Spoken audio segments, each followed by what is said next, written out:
Greetings and salutations, everyone. My name is Andrew Kirchhoff, and welcome to my YouTube channel. Today, I'm going to be talking about my Week 10 running back rankings for the 2023 fantasy football season. Over the course of today's episode, we're covering all topics related to the running back position, beginning with matchups, talking about which defenses thus far this season on average are allowing the most fantasy points to opposing running backs so that we can determine the most advantageous matchups going into the given week. After which, I'll talk about my top 36 running back rankings, sharing with you guys my thought process and opinions on each individual player, while also presenting statistics in order to justify those overall rankings. For those of you who are looking for a specific player, there are timestamps down in the description of the video. While you're down there, be sure to click the like button, subscribe if you haven't yet already. Thank you very much. All right, let's talk about running back matchups. As you guys can see to the right side of the screen, we have running back rushing statistics isolated in terms of which defenses are allowing the most fantasy points per game in terms of running back rushing yards and rushing touchdowns. The reason why we isolate running back rushing statistics is because over the years of research that I've done, in regards to upside, a matchup doesn't determine the upside of receiving work that a running back gets. It often has to do with that running back's overall receiving ability, the game script, the coaching and their overall play calling, and the tendencies of that quarterback to check it down on a consistent basis. Therefore, the Carolina Panthers, the Denver Broncos, Las Vegas Raiders, etc. are the best matchups at the running back position. And of course, we want to take advantage of that. Now, on the other end of the spectrum, some of the most difficult matchups at the running back position consist of the Philadelphia Eagles, the Tampa Bay Buccaneers, Jacksonville Jaguars. Now, luckily for many of us, none of our running backs are taking on the Philadelphia Eagles this week, as the Philadelphia Eagles, Kansas City Chiefs, Miami Dolphins, and Los Angeles Rams are all on bye week. So at least we have a little bit of a break there in regards to taking on those defenses. Nonetheless, I wanted to go ahead and present these statistics. I'll refer back to them over the course of today's episode. If you guys are looking for rest of season strength of schedule in terms of weeks 10 through 17 or weeks 15 through 17, the fantasy football playoffs, I included a section in yesterday's waiver wire episode in regards to all four primary position: quarterback, running back, wide receiver, and tight end. So if you're interested, be sure to check that out in regards to the running back position in terms of who has the best strength of schedule for the remainder of the year. Outside of that, let's go ahead and transition to my top 36 running back rankings. A reminder for those of you who are trying to stay up to date on my latest rankings, besides subscribing to the channel, you can swing on by Sunday morning. I'll have a 4-hour live stream starting at 6 a.m. Pacific Standard Time, going to 10 a.m., answering questions with updated rankings. If you guys aren't able to make it, you can also go ahead and check out the link down in the description, heading on over to Underdog Fantasy. At this current moment in time, if you use code Andrew and make a first-time deposit minimum of $10, not only are you going to get a first-time deposit match up to $100, but I'll send you my rankings every single Sunday morning from my email directly to yours for the remainder of the season. These rankings are by position, by tier, half PPR, full PPR, flex rankings, all-encompassing rankings, so that you have an advantage upon your league mates regardless of what you're doing on Sunday morning. So be sure to go ahead, check out the map to the right side of the screen to determine your eligibility. Sign up today via Underdog Fantasy, draft some teams, play the pick'ems game, because if you go ahead and take advantage of the new customer special by signing up using code Andrew and making that first-time deposit minimum of $10, you'll get 0.5 total yards with Bryce Young for Thursday night's game against the Chicago Bears. Thank you very much. All right, let's talk about the running back position. Beginning with our number one, we have Christian McCaffrey. Of course, he takes on the Jacksonville Jaguars, and like I just mentioned moments ago, it is a difficult matchup, but the fact of the matter is Christian McCaffrey is the best running back in football. And in fantasy, he's averaging 24.53 fantasy points per game in a half PPR scoring format in the 7 healthy games he has played this season. I'm excluding the game against the Cleveland Browns, as he left early due to the overall injury that he was dealing with. Nonetheless, throughout those 7 games he has played, not only is he averaging himself over 120 yards per game, averaging 1.72 touchdowns per game, but he's also on a 17-game streak of scoring 1 touchdown minimum. That includes last season's regular season, last season's playoffs, and of course, throughout the entirety of this season. He's been on an absolute streak. Christian McCaffrey, of course, our number 1 overall running back. Our number 2, Travis Etienne. Speaking of having an incredible streak, it is interesting that both these running backs will be taking on each other this week, but that plays no factor within the overall ranking. Travis Etienne in the last 4 games has been unstoppable. His fantasy point contributions in a half PPR in the last 4 games, 34.4, 21.8, 21.2, 24.4. He's averaging 1.75 touchdowns per game over the last 4 games. An unbelievable streak, and he's coming off of the bye week, so he should be ready to go with a lot of opportunity on hand. He's averaging 123 yards per game in the last 4 weeks, and in comparison to the first month of the season, he was only averaging 89 yards per game. They continue to give him more and more opportunities, whether that's on the ground, through the air, and taking on this 49ers defense that has struggled as of late. This defense has given up 130 yards and a touchdown to Cleveland's running backs, 70 rushing yards to Minnesota Vikings running backs, and 93 yards and a rushing touchdown to Cincinnati Bengals running backs. Travis Etienne should have himself another fantastic game. Moving on to our number 3 to close out the S tier, we have Austin Ekeler. Austin Ekeler, again, he's back to being the king of touchdowns, had 2 rushing touchdowns yesterday, but he has been relatively inefficient in terms of his overall rushing. I will go ahead and mention that, primarily because they take on the Detroit Lions. And like I've mentioned over the course of this entire season, the Detroit Lions run-stop defense is no joke. They're, in fact, one of the toughest matchups, only allowing 8.76 fantasy points per game and only allowing 3.66 yards per carry on average. But 3.66 yards per carry on average would be an upgrade in comparison to what we've seen from Austin Ekeler over the course of the last 4 games. In the last 4 games, he's only totaled 27, 45, 29, and 47 rushing yards. It's a 2.6 yard per carry average. That is very much so worrisome, but hopefully he gets more utilization within the receiving game. He will absolutely have that upside. He's had himself 7+ targets in each of the last 2 games, and he had 7 targets last night, 2 receptions for only 23 yards. If he caught a couple more of those passes, our overall pick-em slip would have hit yesterday. It is unfortunate, but nonetheless, the touchdown king continues within the S tier. Our number 4 for this week, Josh Jacobs. There was absolutely a concerted effort to get Josh Jacobs the ball. And we even heard it from the interim head coach of the Las Vegas Raiders after the firing of Josh McDaniels that, hey, we need to go ahead and get Josh Jacobs going. We need to protect our rookie quarterback and utilize more play action. And in order to do so, you got to have a stable running game. 26 rushing attempts, 98 rushing yards, 2 rushing touchdowns, season highs on all 3 of those overall statistics. This upcoming week, they take on the New York Jets. I am expecting them to continue to run the ball at a high clip, and hopefully we'll see more receiving utilization out of Josh Jacobs. That's purely based on the overall game script. Obviously, they were leading the entirety of that game against the New York Giants, which obviously forced him to not get much utilization within the overall receiving game. Moving on to our number 5, we have Alvin Kamara. Speaking of the receiving game, Alvin Kamara has had himself 4 or more receptions in 5 of the last 6 games he has played this season. Absolutely incredible. But unfortunately, this last week, despite the fact that he had himself 4 catches for 44 yards, this is the first time in the last 9 games that Alvin Kamara has had less than 20 touches within a single contest. It was quite underwhelming, but the fact of the matter is, this New Orleans Saints offense is beginning to kind of catch their stride. They're utilizing a lot of people out of this backfield, whether it is a Taysom Hill, a Kendre Miller, or a Jamal Williams. There's a reason why Alvin Kamara only played 50% of the overall snaps. Nonetheless, he is the primary running back of this offense, and he did go up against a difficult matchup last week against the Chicago Bears, who have been incredible over the course of the last month in terms of stopping opposing running backs. So my expectation for this upcoming week is we'll get Alvin Kamara back on track. And of course, as long as this offense continues to play well, I don't care that Taysom Hill is there. As long as this offense gets down to the red zone, there's just more touchdowns to be had by all of these members, including Alvin Kamara. Moving on to our number 6, we have Breece Hall. Last night was a very underwhelming game in terms of his overall production. Only had 8 total fantasy points. I understand that. But you have to take into account, this is another game in which he's getting a high volume of touches, 20 total touches within a single game. That's 4 consecutive games of over 17 touches over the course of the season. That's when they have gone ahead and said, hey, Breece Hall is no longer limited, and they've obviously demonstrated that in the last 4 games. Now, in the last 5 games, he's been able to get himself 3+ receptions in each of those contests, which is great. And this upcoming week, he takes on the Las Vegas Raiders. They're the 3rd best matchup at the position, allowing 16.03 fantasy points per game in terms of running back rushing statistics isolated. And of course, they're allowing 4.61 yards per carry to opposing running backs. Like we all witnessed last night, the Jets offense still has a tough time throwing the ball. They're going to have to continue to lean upon the running game. And of course, Breece Hall will carry the team this upcoming week.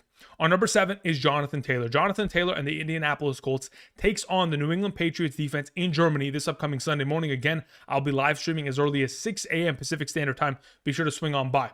Jonathan Taylor's coming off a week in which he had 15 fantasy points, found himself in the end zone via the receiving game. He had an opportunity of a rushing attempt inside the 5-yard line. Unfortunately, this offensive line did not play well last week against the Carolina Panthers, despite it being one of the most advantageous matchups going into the given week. It was a very difficult game for Jonathan Taylor. Watching that game back, on multiple instances throughout the entirety of that game, he's running into the backs of his offensive linemen. I mean, I honestly think that he needs to try to watch some, Le'Veon Bell film and just be a little bit more patient and wait for these holes to open up. Nonetheless, he dominated the overall offensive snap counts and the overall touches within this backfield. So as long as we're, kind of transitioning in the direction of Jonathan Taylor getting far more utilization, of course, this is a great sign. In Sunday's game, he had 18 rushing attempts, 5 targets, and 5 receptions. Overall, he had 23 touches in comparison to Zach Moss's 7 overall touches. And in comparison of the two, in terms of overall snap counts, Jonathan Taylor played 74% of the snaps, while Zach Moss played only 21% of the snaps. Going forward, there is an expectation that this is going to be Jonathan Taylor all the way.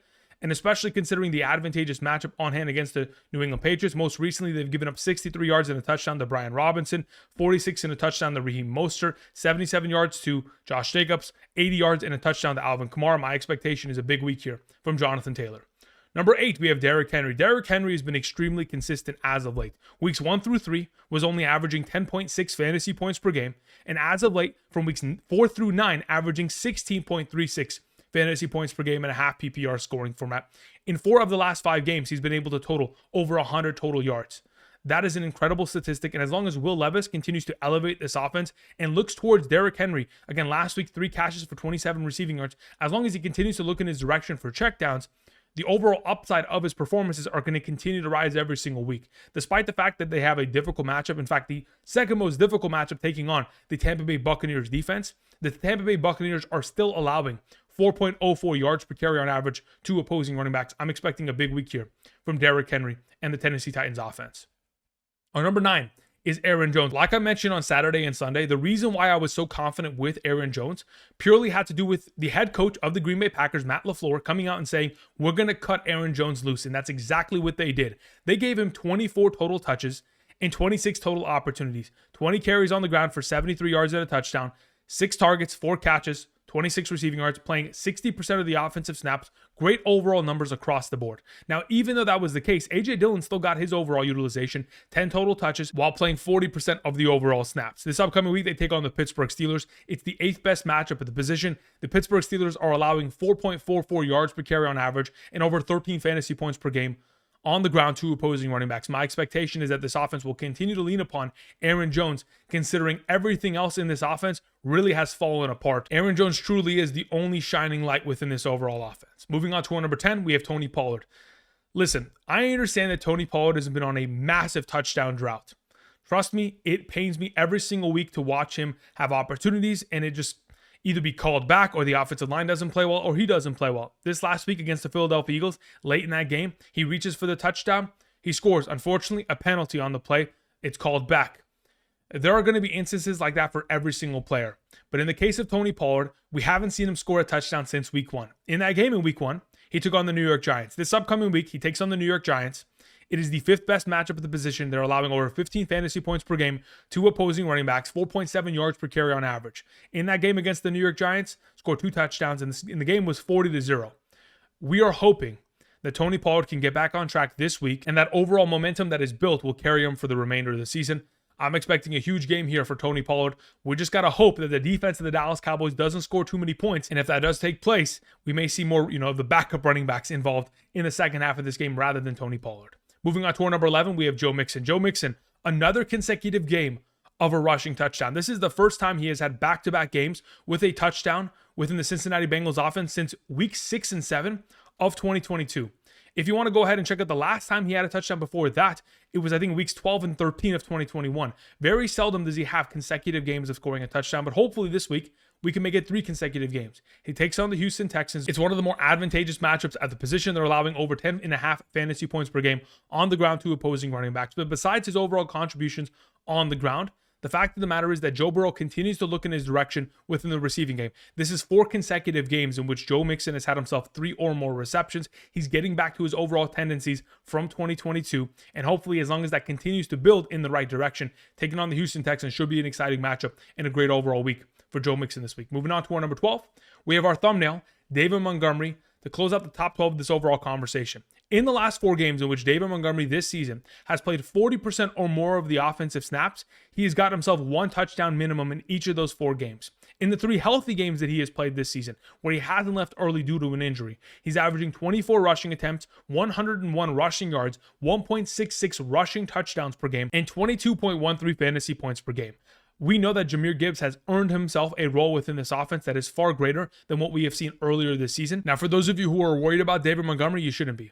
He's going to continue to maintain the role of the RB1 on this team.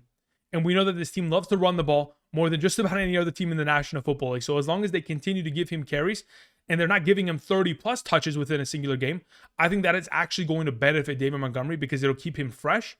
And on top of it, will keep him healthy for the remainder of the season. So I'm hoping that they give more opportunities to Jahmyr Gibbs because I truly don't believe it is going to impact him that greatly to the extent to where it's going to damage his overall fantasy value outside of the top 12 capacity, considering how great this offense is and how many red zone rushing opportunities he's going to get.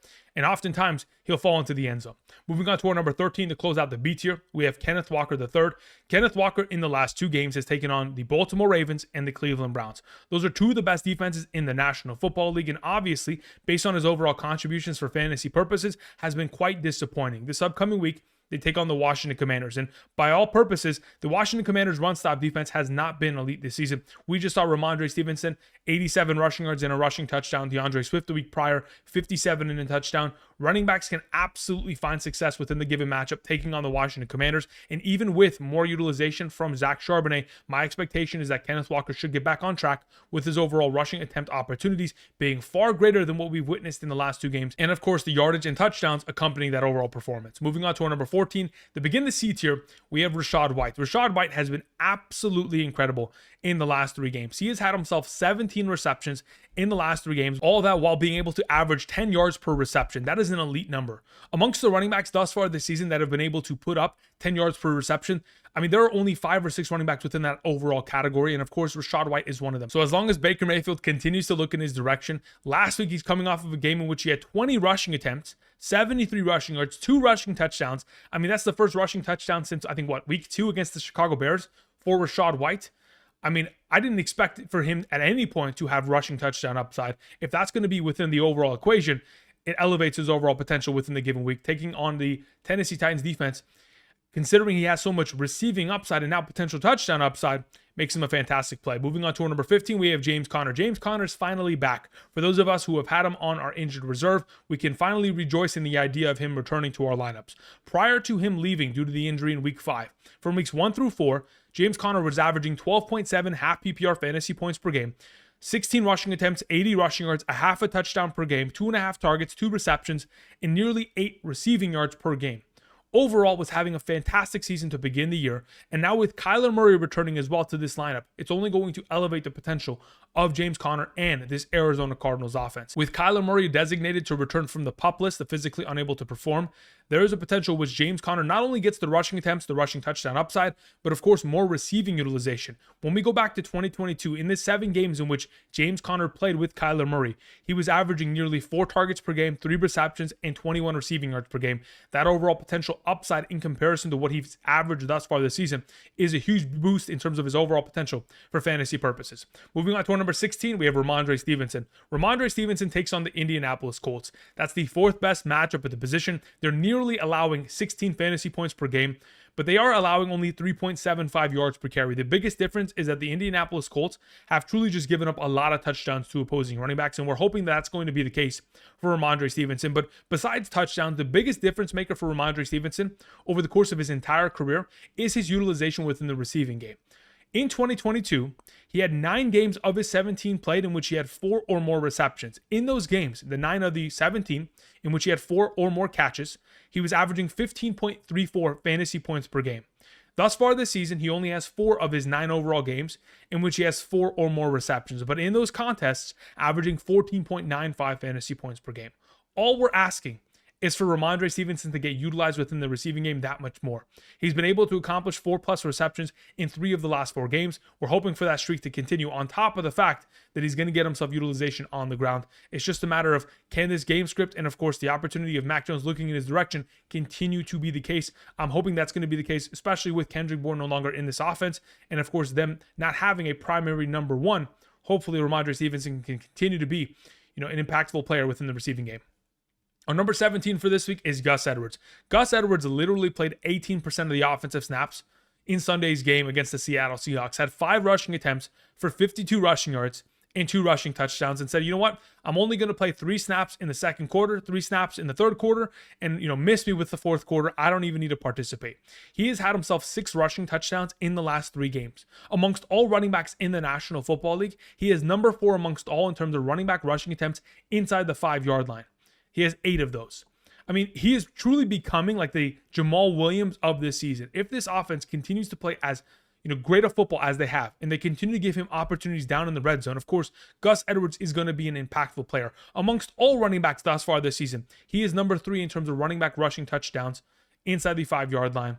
Again, He has 6 of them just in the last 3 games. He continues to have himself great performances, and going forward, even against the Cleveland Browns, it is very difficult for me to, stray away from a running back that continues to get opportunities in the most valuable part of the field. Moving on to our number 18, we have Bijan Robinson. I understand that you may be a little bit skeptical on this overall ranking, but just look at what Bijan Robinson has been able to accomplish. In the last 5 games, his best overall ranking within a given week was RB17. He has been very underwhelming, not because of his overall effectiveness. He's been extremely effective. In fact, he's averaging 5.02 yards per carry thus far this season. And amongst all running backs who have 50 rushing attempts minimum, he's the 6th best amongst all thus far this season in 2023.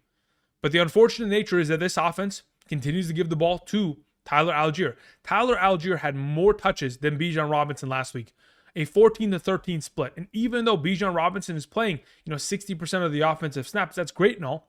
Doesn't matter when you're not given the goal line attempts and he's not given more touches over the course of this game. Yes, it is an advantageous matchup taking on the Arizona Cardinals, the 6th best matchup of the position, as they're allowing nearly 4.5 yards per carry on average. But until the Atlanta Falcons decide that they want to feature Bijan Robinson as not only the goal line back, but the full-time back of this team, his fantasy upside is, of course, capped. Moving on to our number 19, we have Saquon Barkley. Saquon Barkley is coming off of a great overall performance, 12.8 fantasy points, had himself 90 rushing yards, 23 receiving yards, even with a second string, I would actually venture to say third string or fourth string quarterback with DeVito there. Obviously, the matchup on hand against the Las Vegas Raiders was an advantageous one, and that's the reason why he was able to accumulate 90 rushing yards.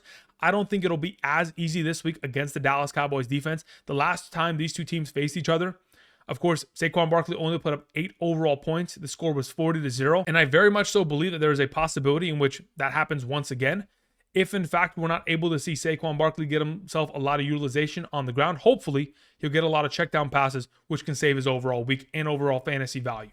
Moving on to our number 20, we have Javonte Williams. In the first 4 games of the season, Javonte Williams was averaging 13.5 touches per game and 7.3 fantasy points per game. Thus far this season, he has yet to score a touchdown, which is very rare, but nonetheless is the overall situation. That's why his fantasy point per game averages have been relatively low in comparison to other running backs. But in the last 2 games, despite the fact that he has still not scored a touchdown, he has been able to get himself 96 plus yards in each of those 2 games, based on the overall volume of touches. 18 touches in one game, 30 in the other, averaging 14.2 half PPR fantasy points per game. Obviously, he's trending in the right direction. This upcoming week, they take on the Buffalo Bills Monday night in Buffalo. And even though it is one of the more advantageous matchups, it's purely going to be a matter of whether or not Javonte Williams can find the end zone in order to be able to get him a higher potential of upside. Otherwise, the defense is nearly allowing 12 fantasy points per game to opposing running backs and 4.81 yards per carry on average. Javonte Williams should be a solid play.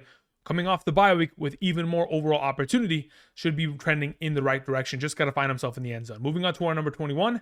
We have Brian Robinson Jr. Brian Robinson Jr. in games thus far this season in which the Washington Commanders have thrown the ball 50 or more times, averaging 6.1 fantasy points per game. In all other games, less than 50 passing attempts, averaging 12.6 fantasy points per game. Last week against the New England Patriots, a game in which they won, which I was not expecting them to pull out a victory, were able to get himself 18 rushing attempts, 63 rushing yards, and a rushing touchdown. This upcoming week, they take on the Seattle Seahawks.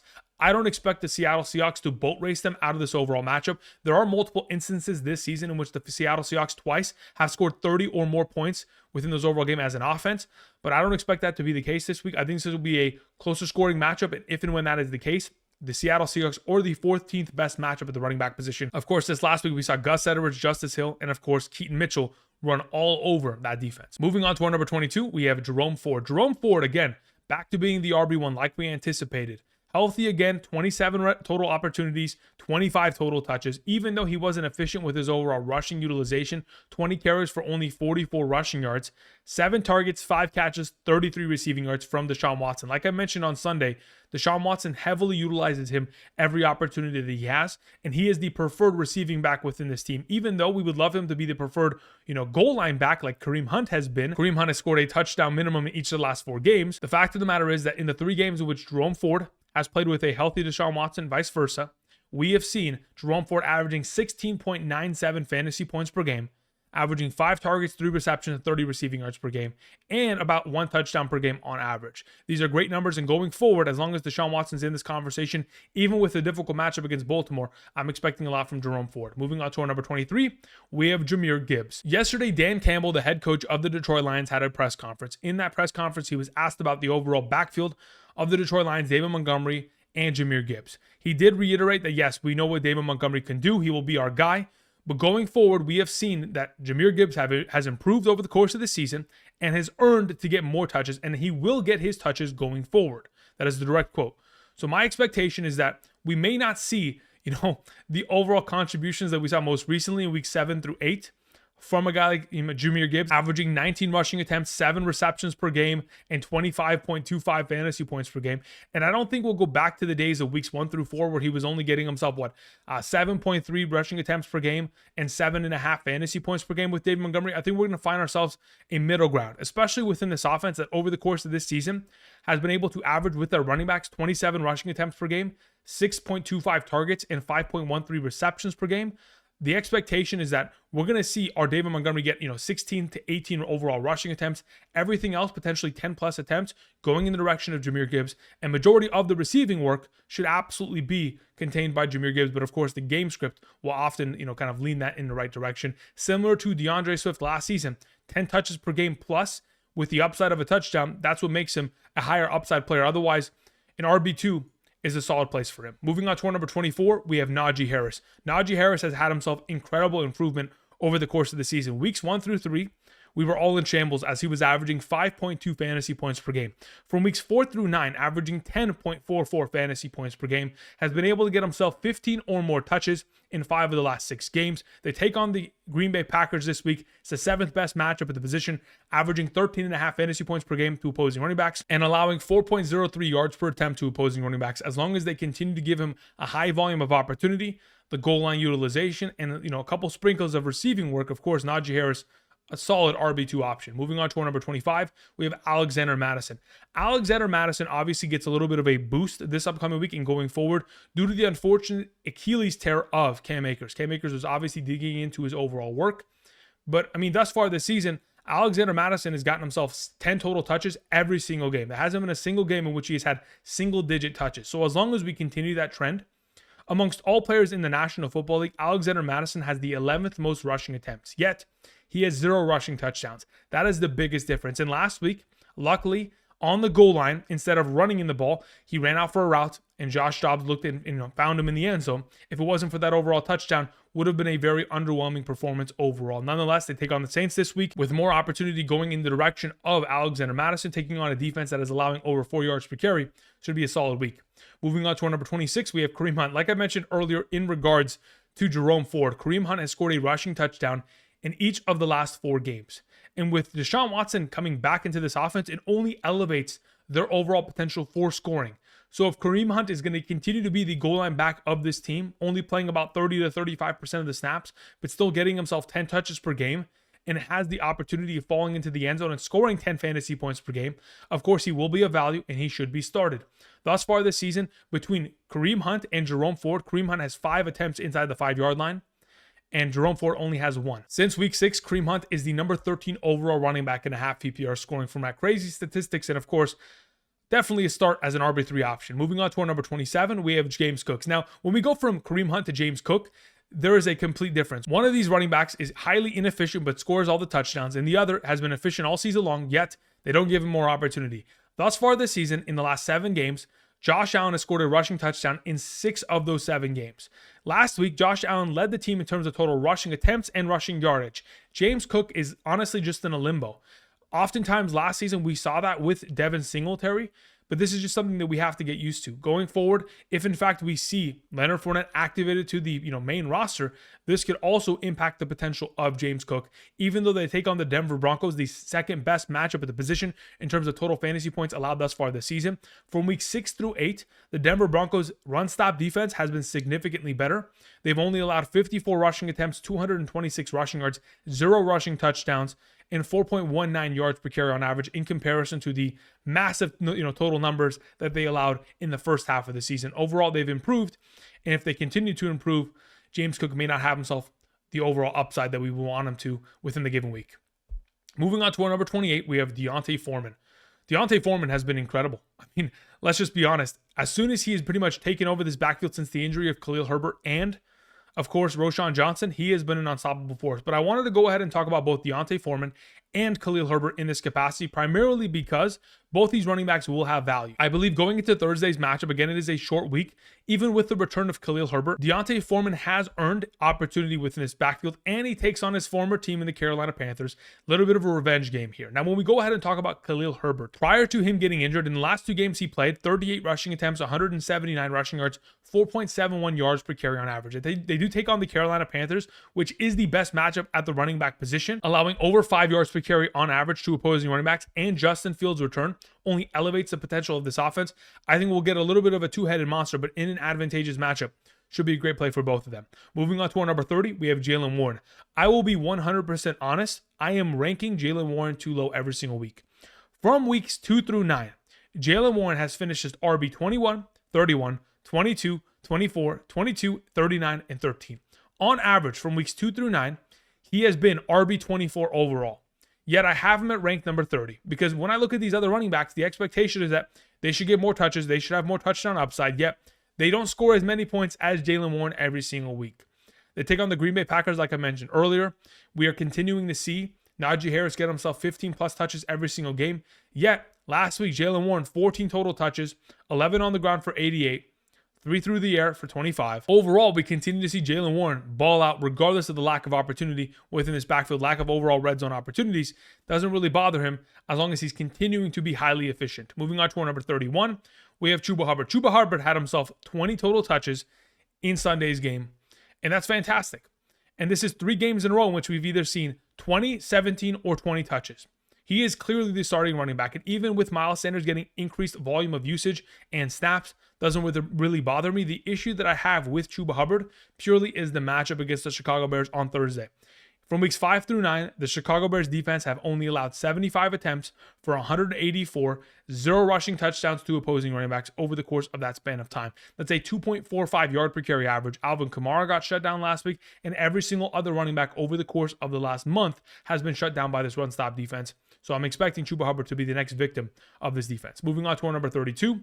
We have Antonio Gibson. Like I mentioned moments ago with Jaylen Warren, Antonio Gibson over the course of the last 5 games has been great. I mean, he's been able to put up 8 or more fantasy points in 3 of those last 5, has been able to get 4+ receptions in those 3 games.